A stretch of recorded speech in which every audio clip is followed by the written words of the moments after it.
News Maharashtra K9 आवाज जनतेचा। बहुचर्चित शक्तीपीठ महामार्गाच्या भूसंपादनास मान्यता देण्याचा निर्णय आज झालेल्या राज्य मंत्रिमंडळाच्या बैठकीत घेण्यात आला।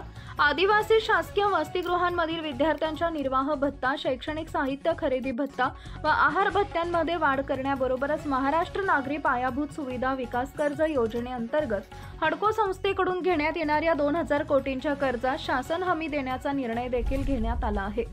यात संभाजीनगर महानगरपालिकेच्या पाणीपुरवठा प्रकल्पासाठी 822 कोटींचा देखील समावेश आहे। मुख्यमंत्री देवेंद्र फडणवीस यांच्या अध्यक्षतेखाली झालेल्या मंत्रिमंडळाच्या बैठकीमध्ये अनेक महत्त्वाचे निर्णय घेण्यात आले।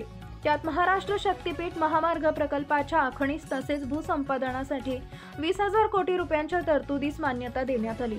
त्यामुळे आता या कामाला देखील गती मिळणार आहे। महाराष्ट्र वस्तू सेवा कर अधिनियम 2017च्या बिलात सुधारणा करण्यात येणार आहे। नवीन वस्तू व कर विधेयक आणणार असल्याचा निर्णय आज झालेल्या बैठकीत घेण्यात आला। मंत्रिमंडळ बैठकीत याबाबत महत्त्वाचा निर्णय घेण्यात आलाय। तसेच सार्वजनिक क्षेत्रातील कंपन्यांसाठी सुधारणा विधेयक आणणार असून शक्तीपीठ महामार्गाच्या भूसंपादनाला मंत्रिमंडळ बैठकीत मान्यता देण्यात आली आहे।